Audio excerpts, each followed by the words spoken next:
ओम शांति। मैं साक्षी दृष्टा के स्टेज पर स्थित होकर सृष्टि रंगमंच के इस नाटक को देख रही हूँ। मैं आत्मा शिव बाप की साथी और ड्रामा को साक्षी होकर देखने वाली साक्षी दृष्टा हूँ। यह संसार एक सृष्टि रंगमंच, एक भगवान का बनाया हुआ सुंदर खेल है। इसमें भिन्न भिन्न एक्टर अपना पार्ट प्ले कर रहे हैं। मैं आत्मा इस कलयुग अंत में इस खेल को साक्षी होकर के देख रही हूँ।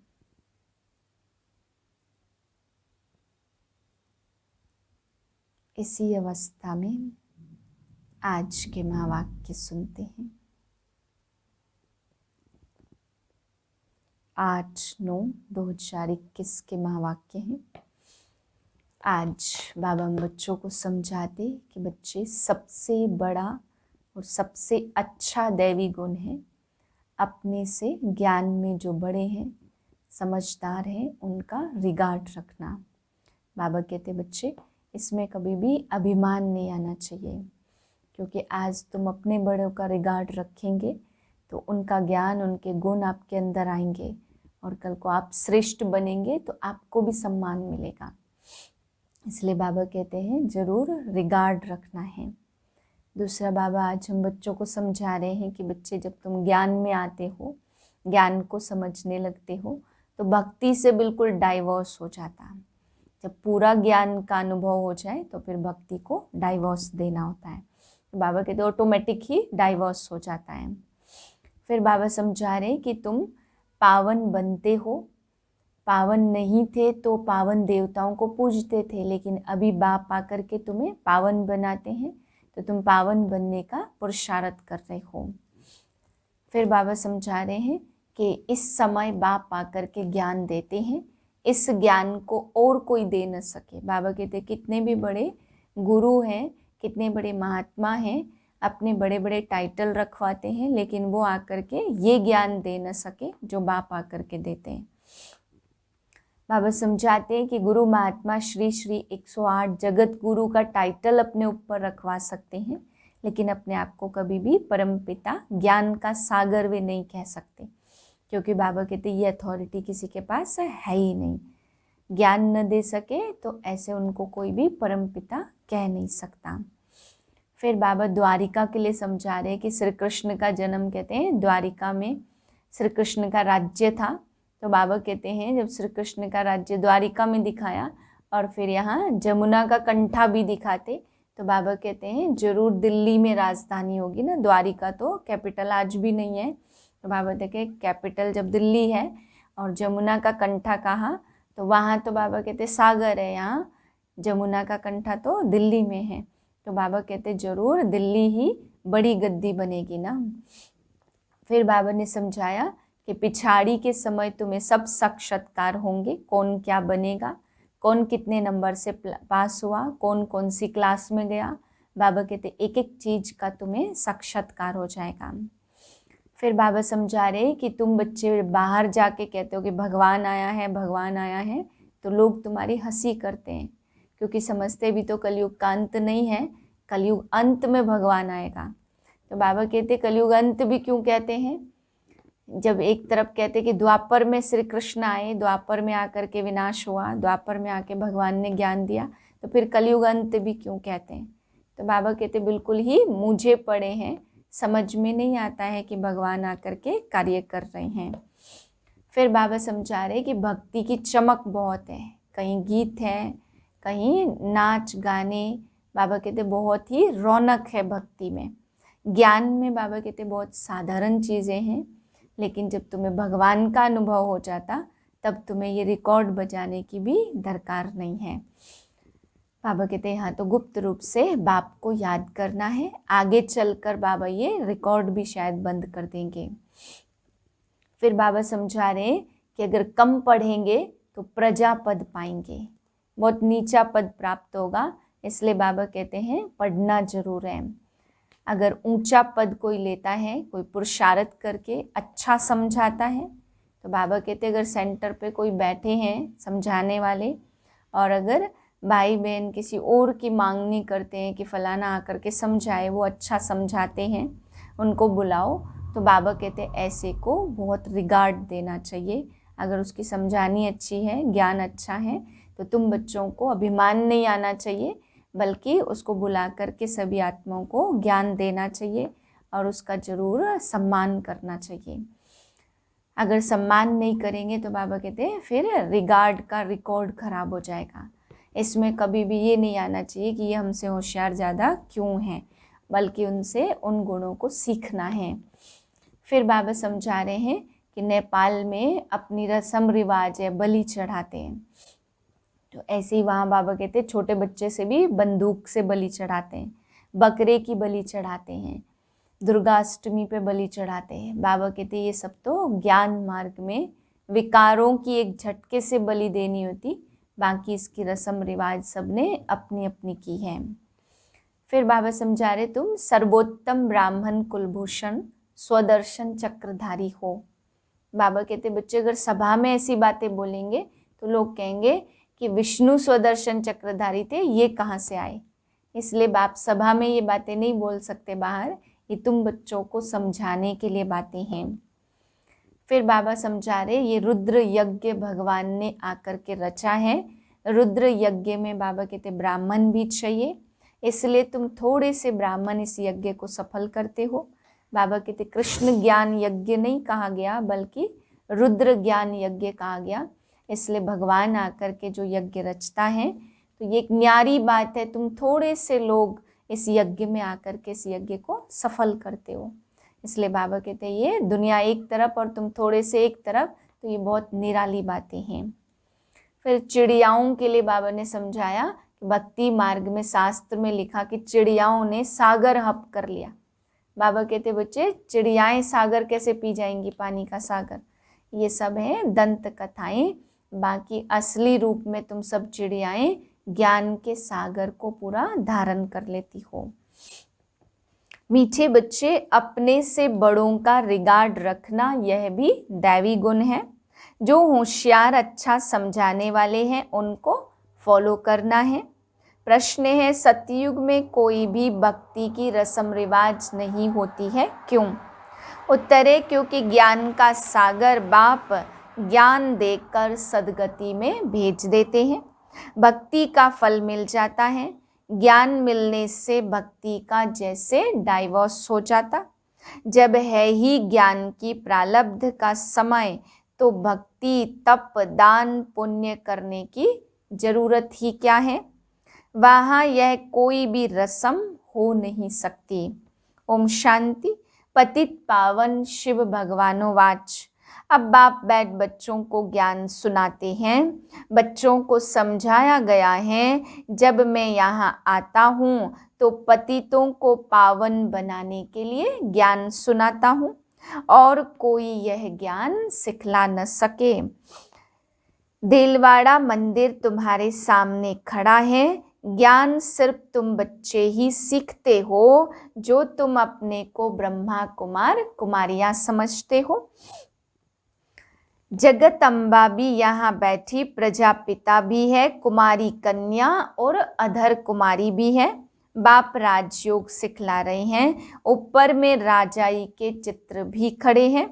बाप कोई भक्ति नहीं सिखलाते, भक्ति ही उनकी करते हैं जो सिखला कर गए हैं, परंतु उन्हों को पता नहीं है कि कौन राजयोग सिखलाए, राजाई स्थापन करके गए।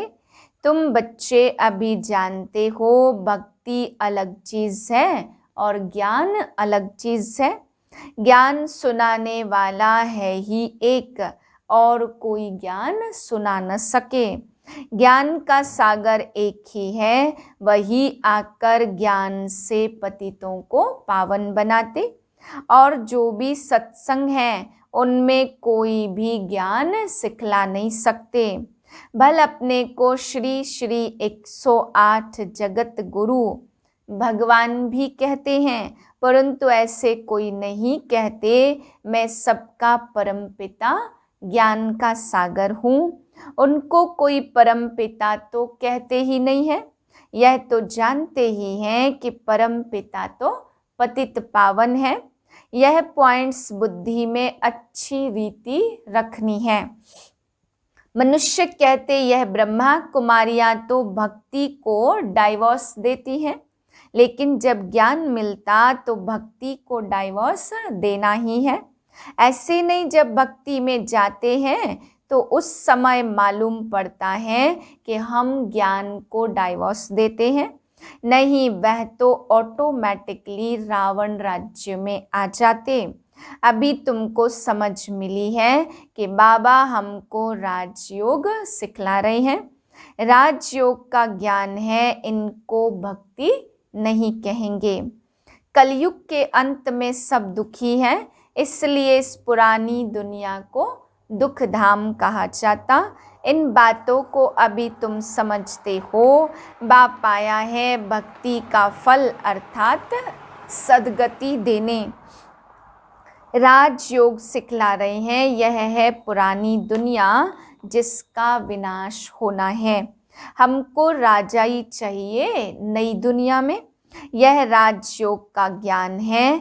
ज्ञान सिखलाने वाला एक ही परमपिता परमात्मा शिव है। उनको ही ज्ञान का सागर कहा जाता, कृष्ण को नहीं।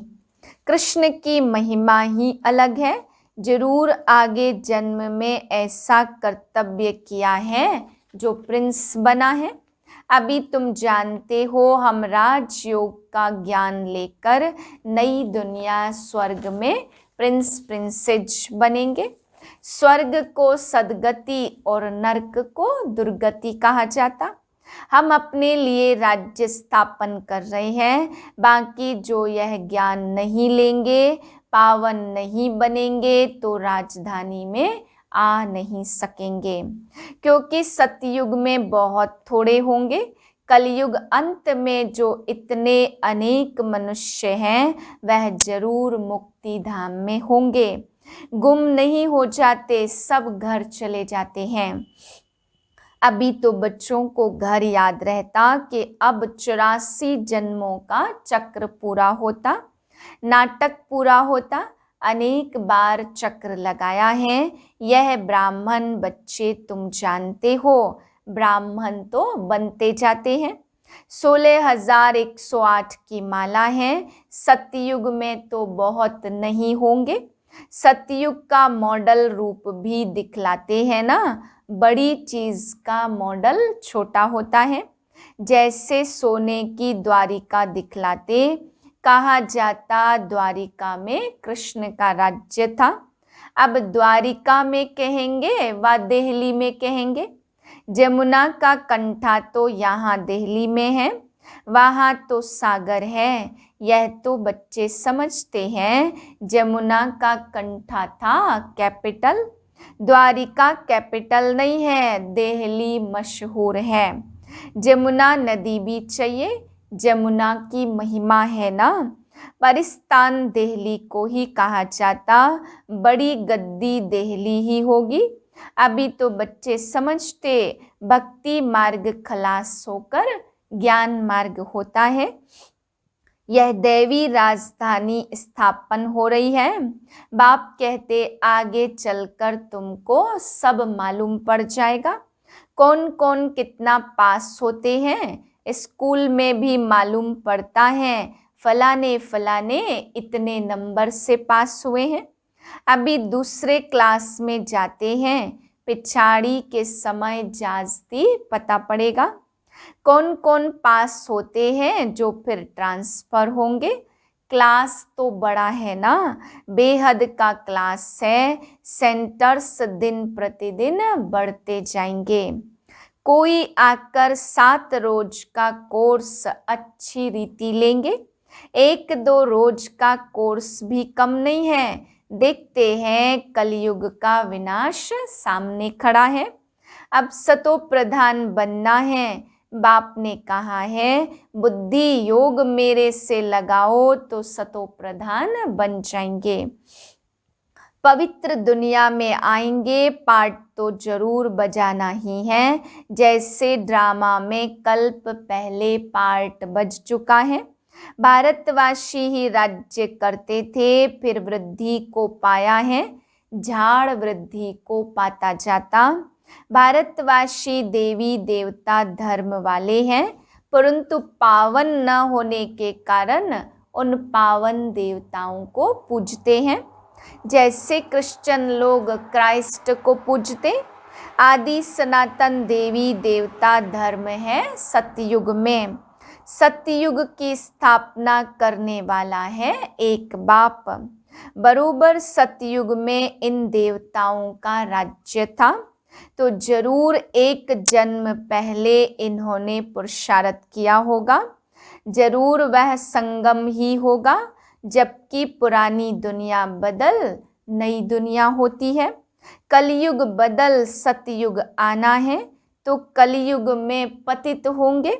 बाबा ने समझाया, यह लक्ष्मी नारायण का चित्र बनाते हो व लिटरेचर छपाते हो तो उसमें लिख देना चाहिए कि इन्होंने इस सहज राजयोग के ज्ञान से आगे जन्म में यह पुरुषार्थ किया है। सिर्फ राजा रानी तो नहीं होंगे, प्रजा भी तो बनती है ना। अज्ञान में तो कुछ भी मनुष्य नहीं जानते, सिर्फ पूजा करते रहते। अभी तुम समझते हो, वह लोग पूजा करते तो सिर्फ लक्ष्मी नारायण को ही देखते रहते। ज्ञान कुछ भी नहीं है। लोग समझते हैं भक्ति बिगर भगवान ही नहीं मिलेगा। तुम किसको कहते हो भगवान आया हुआ है, तो तुम पर हंसते हैं। भगवान तो आएगा कलयुग के अंत में। अभी कहाँ से आया?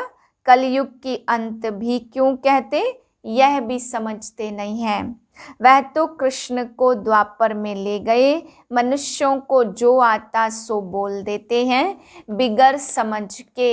इसलिए बाप कहते तुम बिल्कुल ही बेसमझ बन गए हो। बाप को सर्वव्यापी कह देते। भक्ति बाहर से तो बहुत खूबसूरत दिखाई पड़ती है। भक्ति की चमक कितनी है, तुम्हारे पास तो कुछ भी नहीं है। और कहाँ भी सत्संग आदि में जाएंगे तो आवाज जरूर होगा, गीत गाएंगे। यहाँ तो बाबा रिकॉर्ड भी पसंद नहीं करते। आगे चल शायद यह भी बंद हो जाए। बाप कहते इन गीतों आदि का सब सार तुमको समझाता हूँ, तुम अर्थ जानते हो। यह पढ़ाई है, बच्चे जानते हैं हम राजयोग सीख रहे हैं। अगर कम पढ़ेंगे तो प्रजा में चले जाएंगे। इसलिए जो बहुत होशियार हैं उनको फॉलो करना चाहिए, क्योंकि उनका पढ़ाई में अटेंशन जाती है तो उससे फायदा होगा। जो अच्छा समझाने वाले हैं उनसे सीखना चाहिए। जो अच्छा समझाते उनको सेंटर्स पर याद करते हैं ना। ब्रह्मा कुमारी तो बैठी है, फिर कहते हैं फलानी आए। समझते हैं यह बड़ी होशियार है, यह ज्ञान में हमारे से तीखे हैं, जरूर इनको ऊंच पद मिलेगा। इसमें अहंकार नहीं आना चाहिए। बड़े की बड़ी इज्जत होती है। प्रेसिडेंट भी जरूर जास्ती इज्जत होगी। हर एक की नंबरवार इज्जत होती है। एक दो का रिगार्ड तो रखेंगे ना। बैरिस्टर में भी नंबरवार होते हैं। बड़े केस में बड़ा होशियार वकील लेते हैं। कोई कोई तो लाख रुपये का भी केस उठाते। नंबरवार जरूर होते। हमसे होशियार हैं तो रिगार्ड रखना चाहिए। सेंटर संभालना है, सब काम भी करना है। बाबा को सारा दिन ख्यालात रहते हैं ना, प्रदर्शनी कैसे बनाई जाए, पूरा अटेंशन देना है। हम तमो प्रधान से सतो प्रधान कैसे बने, बाप आए ही हैं सतो प्रधान बनाने। पतित पावन बाप ही है, यहाँ फिर कहते पतित पावनी गंगा है। उसमें जन्म जन्मांतर स्नान करते आए हैं। पावन तो कोई भी बना नहीं है, यह सब है भक्ति। जबकि कहते हैं हे पतित पावन आओ, वह आएगा तो जरूर संगम पर। और एक ही बार आते हैं, हर एक की अपनी अपनी रस्म रिवाज है। जैसे नेपाल में अष्टमी पर बलि चढ़ाते, छोटे बच्चे को हाथ में बंदूक देकर चलवाते हैं, वह भी बलि चढ़ाएंगे। बड़ा होगा तो एक धक से बछड़े को काट देगा। कोई ने एक धक लगाया, एक धक से ना मरे तो वह बलि हुई नहीं, वह देवी पर नहीं चढ़ाएंगे। यह सब है भक्ति मार्ग। हर एक की अपनी अपनी कल्पना है, कल्पना पर फॉलोअर्स बन जाते हैं। यहाँ फिर यह नई बातें हैं, इनको तो बच्चे ही जान सके। एक ही बाप बैठकर आदि मध्य अंत का ज्ञान सुनाते हैं। तुमको खुशी रहती हम स्वदर्शन चक्रधारी हैं और कोई समझ न सके। तुमको सभा में हम कहेंगे सर्वोत्तम ब्राह्मण कुलभूषण स्वदर्शन चक्रधारी, तो इसका अर्थ तुम समझेंगे। नया कोई होगा तो मूंझ जाएगा कि यह क्या कहा। स्वदर्शन चक्रधारी तो विष्णु है, यह नई बात है ना, इसलिए तुम्हारे लिए कहते बाहर मैदान में आओ तो पता पड़े। तुम्हारा है ज्ञान मार्ग, तुम 5 विकारों पर जीत पाते हो। इन असुरों से तुम्हारी लड़ाई है, तुम देवता बनते हो और कोई लड़ाई की बात नहीं होती। जहाँ असुर हैं वहाँ देवताएं होते नहीं हैं। तुम हो ब्राह्मण देवता बनने वाले जो पुरुषार्थ कर रहे हो। रुद्र ज्ञान यज्ञ में ब्राह्मण जरूर चाहिए, सिवाय ब्राह्मणों के यज्ञ होता ही नहीं है। तुम कितने थोड़े हो। बाप कहते अब सब कुछ भूल माँ में कम याद करो। सिर्फ ईश्वर प्रभु कह देते, आत्मा को बाप से आधा कल्प का सुख मिला हुआ है, तो फिर भक्ति मार्ग में याद करती है।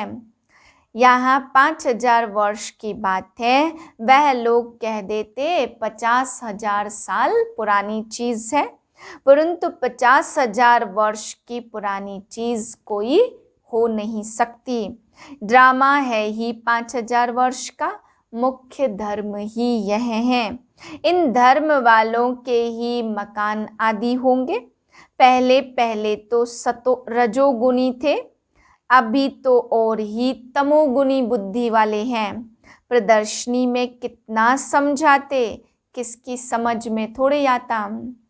ब्राह्मणों की ही सैपलिंग लगनी है, तो बच्चों को समझाया गया है ज्ञान अलग चीज है और भक्ति अलग चीज है। ज्ञान से सद्गति होती, इसलिए कहते भी हैं कि हे पतित पावन आओ, दुख से लिबरेट करो, फिर गाइड बनकर साथ ले जाएंगे। बाप पाकर आत्माओं को ले जाते, शरीर तो सब खत्म हो जाएंगे, विनाश होगा ना। तो शास्त्रों में एक ही महाभारत की लड़ाई गाई हुई है। कहते भी हैं यह वही महाभारत की लड़ाई है, वह तो लगनी ही है। सबको बाप का परिचय देते रहो। तमो प्रधान से सतो प्रधान बनने का उपाय तो एक ही है। बाप कहते माँ में कम याद करो तो तुम्हारे विकर्म विनाश हो जाएंगे और आत्मा मेरे साथ चली जाएगी। सबको संदेश देते रहो तो बहुतों का कल्याण होगा। अच्छा, मीठे मीठे सिकिलधे बच्चों प्रति माता पिता बाप दादा का याद प्यार गुड मॉर्निंग। रूहानी बाप की रूहानी बच्चों को नमस्ते। हम रूहानी बच्चों की रूहानी बाप को नमस्ते। धारणा के लिए है पहली पॉइंट, जो पढ़ाई में होशियार हैं, अच्छा समझाते हैं, उनका संग करना है, उन्हें रिगार्ड देना है, कभी भी अहंकार में नहीं आना है। दूसरी पॉइंट, ज्ञान की नई नई बातों को अच्छी रीति समझना व समझाना है। इसी खुशी में रहना है कि हम स्वदर्शन चक्रधारी हैं। वरदान है, एक बाप की याद में सदा मगन रह, एक रस अवस्था बनाने वाले साक्षी दृष्टा भव। अभी ऐसे पेपर आने हैं जो संकल्प स्वप्न में भी नहीं होंगे, परंतु आपकी प्रैक्टिस ऐसी होनी चाहिए जैसे हद का ड्रामा साक्षी होकर देखा जाता है, फिर चाहे दर्दनाक हो या हंसी का हो, अंतर नहीं होता।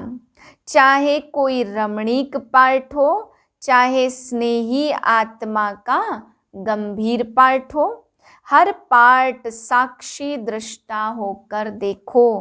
एक रस अवस्था हो, परंतु ऐसी अवस्था तब रहेगी जब सदा एक बाप की याद में मगन होंगे। स्लोगन है, दृढ़ निश्चय से अपने भाग्य को निश्चित कर दो तो सदा निश्चिंत रहेंगे। ओम शांति।